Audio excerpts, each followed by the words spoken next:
Yeah, okay, here we go.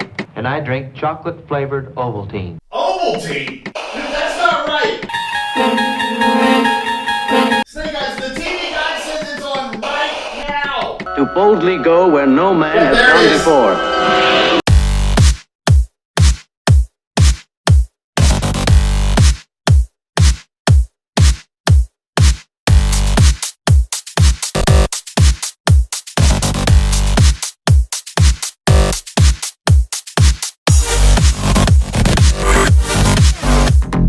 Hello again, Commanders, and welcome to the new year 2021, and with it comes a brand new maintenance patch and a new arc. Enter William Shatner, Leonard Nimoy, and Nichelle Nichols in the original series of Star Trek, where it all began.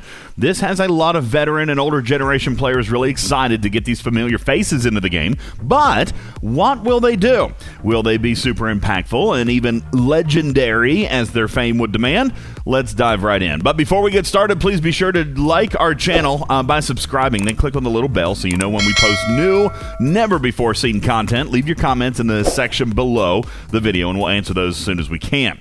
First, based on the hints released by the Talking Trek team over the last week, we know that there are new researches and new officers coming, as well as a new service. Let's check out the officers first. Welcome, Nichelle Nichols as Nyota, Uhura, a rare officer in a new group, the TOS Enterprise crew. Checking out her captain's maneuver, we have in PvP, when fighting players, as long as the ship has morale, then Uhura decreases the opponent's critical hit chance by 10%. Notice this does not say cumulative, so we're at 10% and it's static, so not exactly the anti-con.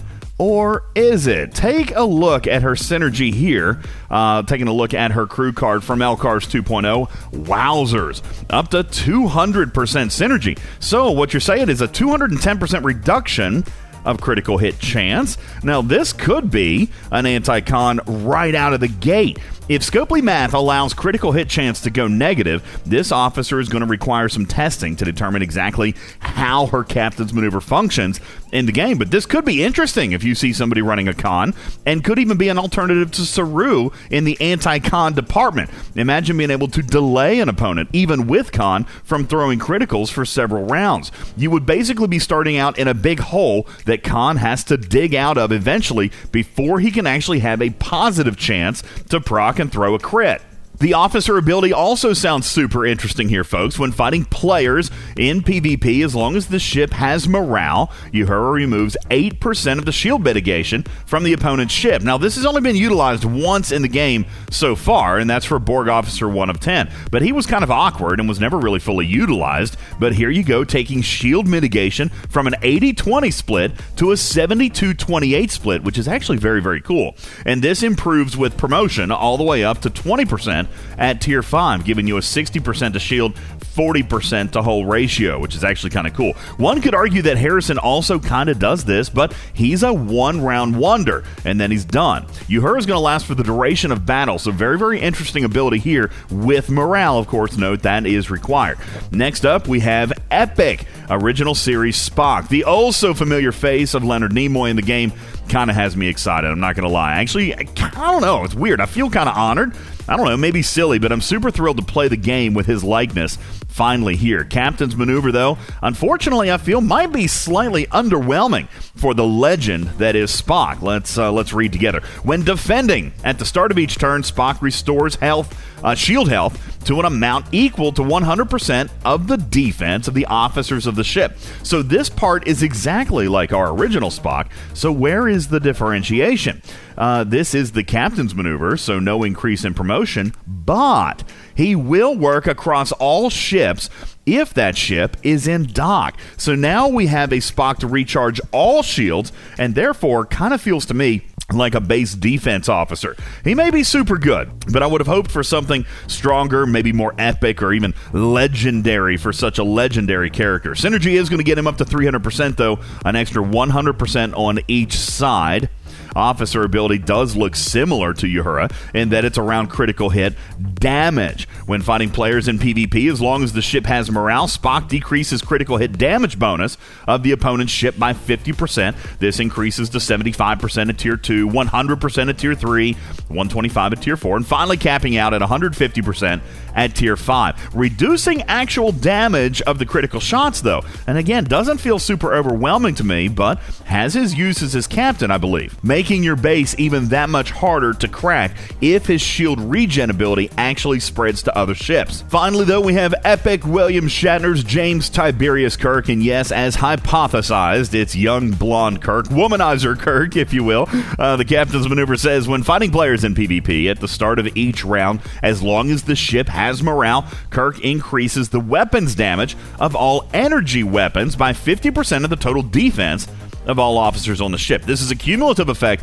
and immediately takes me to the effect Ash Tyler has for ships when the ship is burning that we got last arc. This type of ability has been seen in Ash Tyler where it's a cumulative effect and adds each round to the weapons fire. This is a crazy awesome ability, especially for an Enterprise, of course, but how about any energy-focused ship, like maybe a Valdor, a Centurion? Literally every ship, almost every ship in the game, has some type of energy weapon, so depending on the size or the number of shots, and kind of like in the Centurion here with 4 shots per round, especially for lower-level players, this officer should be pretty daggone good. This officer, though, does need some testing, because the tooltip saying one thing, and the officer doing another has happened before. We'll have to actually test to confirm that his weapon does add to the end of the mathematical calculation of weapons damage, but noting here, Synergy can bump this up pretty good. Taking a look at the Elcar's card from Elcar's 2.0, bumping Synergy up pretty good to be up to a maximum 150% of defense, and that's a pretty formidable cumulative boost. His officer ability finally, though, what we've seen hinted at from both the other officers, and it's the ability to inspire morale. At Tier 1, though, kind of nice at the start of each round. If the ship's health is above 30% of its starting round, Kirk has a 75% chance to inspire morale. Now, hang on just a second. You mean if I'm near death, there's no morale? No, guys. Hey, guys, we're about to die, so just go ahead and give up. It's an interesting mechanic, but nonetheless, comparatively, maxed original Epic Kirk is only 80%. He does proc for 2 rounds. This officer only procs for 1, but does have a 75% chance to inspire morale straight out the gate. This number is going to grow with promotion all the way up to 95% at Tier 5. And again, taking a quick look at his officer card from Elcar's 2.0 to see the synergies and promotional levels there. P.S. This is interesting to note. You may see labels like Prime Kirk or Prime Spock. This was actually changed last second in the game to be TOS Kirk and TOS Spock, so you may see references in the game to Prime. This is, of course, not our Kelvin Kirk and Spock, so use TOS and Prime interchangeably if you happen to see that pop up in the game somewhere. We have 2 other great officers coming into the game that are being added to the Miners and Surveyors group, and this to me is actually great news, because now for those of you who do have the Tribble, 10 of 10, you can now have up to 3 fully synergized mining crews. And when I say fully synergized, I mean using 6 officers for 2 ships with full synergy, and then that last 2 officers that you've got, plus the Tribble for the 3rd, and being even faster and more efficient with all of your miners. This first officer is Raphael DuPont. Captain's maneuver is 35% boost to mining speed of G3 main materials.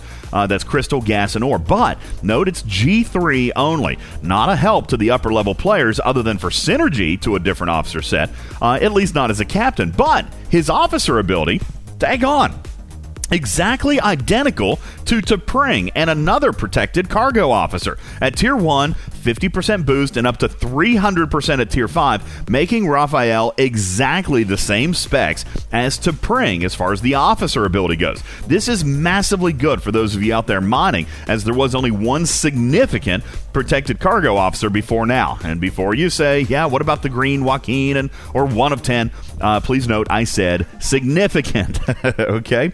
Then you also have Elia Makinen, uncommon officer with the captain's maneuver, adding 10% 20% to mining speed with up to 50% ability with full synergy. I can definitely see her using her on Latinum, folks, as there is no other Latinum officer yet. So her captain ability with the Tribble and possibly either T'Pring or Raphael, depending on his promotion, this could really help with Latinum mining the most, I think. But she also has an officer ability that's going to help on Isogen. And again, her on the side card with Arian as captain, going to significantly help your Isogen mining, which is becoming more and more important as time goes on. So there are your new officers that were hinted at nearly a week ago. So let's take a look at the research. This research is actually pretty spectacular in my mind because it's all new and original. Never before obtained research means that the impacts of these researches will be strongest now, and that the impacts aren't going to be watered down by other researches of the same type because there aren't any. Appearing in your galaxy tree, first, Nanoprobe Hunter. Very simple, increasing the amount of nanoprobes you get from killing Borg probes with the Vidar, starting at a 5% base and capping out at 50%. Yes, using a teeny tiny bit of crystal, but folks, this is the base value. And even at level 10, only requiring 123 3-star uncommon crystal, a very small amount. And even more awesome, this is the base value. All right, so your research is actually going to reduce that amount significantly lower than that. To max this out requires 0 other research dependencies, folks, and only Ops 28 to get it to level 10. To unlock it, only requires Ops 24. A quick look here, again, at the maxing of this research tree. You'll notice extremely low cost even of dilithium and tritanium, as this research and all of the new researches seem to be kind of designed to go back and assist with the grind of lower and higher level players alike. Keep in mind, again, research is going to lower the amount of resources and materials to complete this research. These are only base.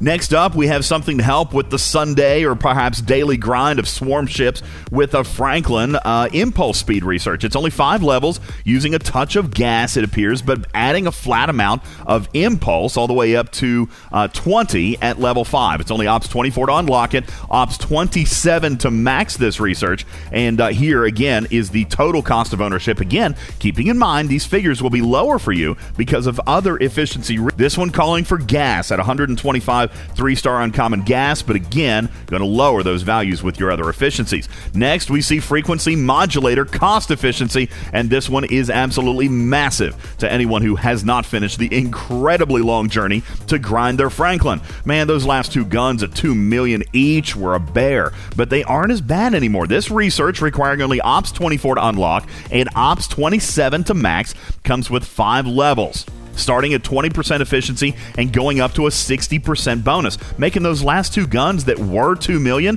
drop all the way down to around 1.2 million modulators, making them much more affordable. Here's a quick snapshot, of course, of the total cost of maxing this research, and again, at base levels, costing 245 3-star uncommon gas, but being reduced by your research dependencies, or efficiencies rather. Next one that a lot of you are happy about for the weekly events, Devore Latinum Mining Improvement, a 10-level research that's adding mining speed to your Devore ship's ability bonus, unlocking at 24, maxing at 28, and up to 8,000% added to your ship's ability at level 10. Here's the total cost of ownership at base at only 123 3-star uncommon ore. Next up, you've got Devore Security Enhancement, adding to the protected cargo levels of the Devore itself. A 10-level research, only requiring Ops 24 to build, Ops 28 to max it out, and adding a flat amount of protected cargo at levels starting at 5,000 at level 1 and finishing at 16,000. Total cost shown here from Elcar's 123 3-star uncommon ore. Now, I do want to show you these 3 new primes. Let's get to the new primes. And these are actually very, very important. First, oh my goodness, red alert. Let me warn you, there is an event coming at Event Reset on launch day that will award points for completing primes. Do not complete the primes if you are interested in getting rewards for doing so. You have been warned. Do not research on primes before Event Reset on launch day. Here, let me try one more time. Do not research primes before Event Reset on launch day. Now, I hope you got the message. Now, let's take a look. Prime Borg rewards. Doubling rewards for faction credits and reputation in the Borg refinery, plus, they say, better outcomes for the Latinum Antique refinery. Thank the Lord. All right. Now, before anybody panics, yes, independent credits are included in the terminology of faction credits for this prime. So not only the faction credits, but indies are getting the payout buff as well. Now, we don't actually ever see an impact of outcomes in the Latinum Antique refinery, but anything has to be better than what it is now. Now, notice this costs 4-star epic gas. Now, folks, some of you are scratching your head. Yes, this is a prime that a lot of us are going to have to pay for, but some of the mid to upper level 40s players, you guys have earned these as rewards from various events, meaning some of you have this already in your inventory. Does this mean this is quote-unquote a free prime? Yeah, basically, aside from spending the materials that are epic, yeah, you can spend the epic materials and for the extremely low cost of dill, get this prime right away for free. Yay! But wait. For everyone else, yes, you too can earn this one for free, as the required epic 4-star gas is included in the 20th milestone of the Elite Battle Pass. So, if you can wait a couple of more weeks to avoid spending money in the pay store on a prime pack, then you can do this. If you're willing to wait, then this prime is available to you towards the end of the arc. This research, by the way, only requires Ops 24 to unlock. That's cool beans, right? Now, there are 2 more primes that, alas, unfortunately, won't be free in the Battle Pass, but still require 4-star epic materials. So again, for the higher level players, here's 3 total primes that you've been able to grind out over the last several months. For the rest of us, we're going to shell out a few dollars if we want them all. The next is Prime Active Nanoprobe Refinery. And folks, this one is just massive. I know a ton of players who have been crying out for the better flow of active nanoprobes in the game for your Borg officers. This is going to double the output of active nanoprobes from the refinery, taking the max payout from 4,800 to 9,600 if your Vidar is maxed out, vastly helping with the bottleneck of active probes for Borg officers. This one takes 4-star epic crystal, and if you haven't been able to obtain these materials for free in the game, then there will be a prime pack available for it. This prime only requires Ops 26 to unlock this one. Lastly, we have Prime Latinum Refining, taking the 4-star epic ore, and again, increasing efficiency for the Latinum Refinery for your level of Devore. 25% lower cost of raw Latinum with 50% higher payouts. For those interested in this refinery, then this prime may be for you. P.S. This prime only requires Ops 28 to unlock it. Now, folks, here are the officers and research coming from this patch, but we have more to tell you about regarding the events. We're going to cover the bulk of these events in later podcasts and videos, but what we are going to remind you of, again, is don't do prime research until the actual event reset of launch day. Finally, part of the most exciting news for some of you is the announcement of the new ISS Jellyfish service for territory capture. A new Tier 3 territory service will be made available, allowing alliances who own this territory to unlock additional BPs for the ISS Jellyfish. So not only do you have the auctions, of which we just had one, but Epic Armada chest as well, and now this new service. But what's it going to cost? The first 2 options really aren't that terrible. These have a 7-day cooldown, but you can hook up with an extra single blueprint for only 6,500 ISO emulsion. Or you can up it a little bit to 5 blueprints for 45,000 ISO emulsion. Depending on your level is going to determine how much ISO you can get in a week, so this could set some of your research on a slightly slower path, perhaps, but also speed up your jelly acquisition by 5 blueprints a week. Now, yes, there is a higher option, but mathematically, I think it's dumb, okay? How about 500,000 ISO emulsion for 15 blueprints. Now, if you're an Ops 49 player who doesn't have a jelly, then maybe you can do this option. But for most folks, the 45,000 ISO emulsion for 5 blueprints is going to be the obtainable position. But do so at the cost of your research. Also, be aware that your map could shift if there's an alliance out there willing to relocate to help their membership out with this service, because it's only going to be available in 3 Tier 3 systems or zones as of right now. That's Makala, Corva, and Brelin. And if you own one of these, you got the good luck straw, but beware, other alliances may come a-knocking. One last thing, if your alliance does happen to unlock this service, just like any other service, it requires you to activate it weekly. But it also does one more final thing. And yes, folks, for those of you who just cannot stand it any longer, activating this service will also trigger a pack in your pay store. You can now finish your jelly out finally with a no-limit purchase pack on Jelly Blueprints. 15 blueprints for $100 American, just like the G3 Epics, but now you can straight out buy the Jellyfish. Pricey, but possible. So community, there you go. Patch M, not D, but patch M26 launching today. What are your thoughts? Leave your comments in the section below the video. We'll answer those for you as soon as possible today. Please share this video, like the video, and tell everyone to come watch it, okay? Besides, who else is going to explain all 25 of these new currencies to you? Kidding. I'm totally kidding. My name is UltimatDJz from the Talking Trek podcast, here with a Teaching Trek video on the original series introduction into Star Trek Fleet Command. Hope you guys have fun with this one. I love you, minute. See you soon.